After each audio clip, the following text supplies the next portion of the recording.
Hello everyone, সবাইকে আসসালামু আলাইকুম। আপনাদের সকলকে আমার এই চ্যানেলটিতে স্বাগতম। আজকে আমি রান্না করব রুই মাছ। এই রুই মাছের রেসিপিটি শুরু করার আগে আশা করি আপনারা আমার চ্যানেলটিতে সাবস্ক্রাইব করবেন। এখানে আমি একটি কড়াইয়ে পেঁয়াজ ভেজে সেখানে আদা রসুন বাটা দিয়ে ভালো করে ভেজে নিয়েছি। তারপর এখানে আমি মরিচের গুঁড়া দিয়েছি 1.5 চা চামচ।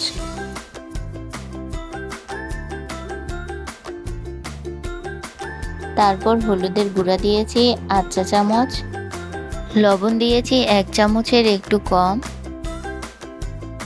তারপর মশলাগুলো ভালো করে নাড়াচাড়া করে নিয়েছি।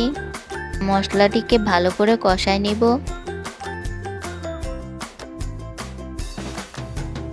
তারপর আমরা অল্প একটু পানি দিয়ে দিব। আপনারা চাইলে এখানে গরম পানিও ইউজ করতে পারেন। তারপর আমি এখানে ভাজা মাছগুলো একটি একটি করে দিয়ে দিয়েছি।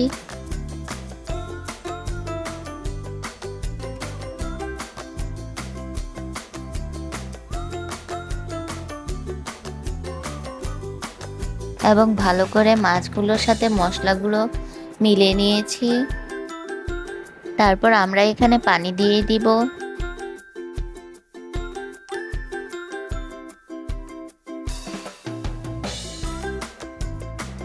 এবং একটি ঢাকনা থেকে ঢাকে থুবো।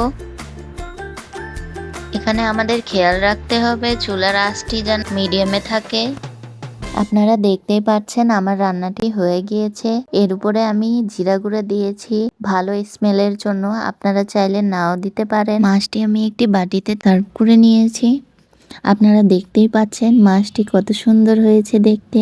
যেমন দেখতে সুন্দর হয়েছে তেমন খেতেও খুবই সুস্বাদু হয়েছে। আশা করি আপনারা সকলে আমার এই মাছের রেসিপিটি বাসায় ট্রাই করবেন। সবাইকে ধন্যবাদ।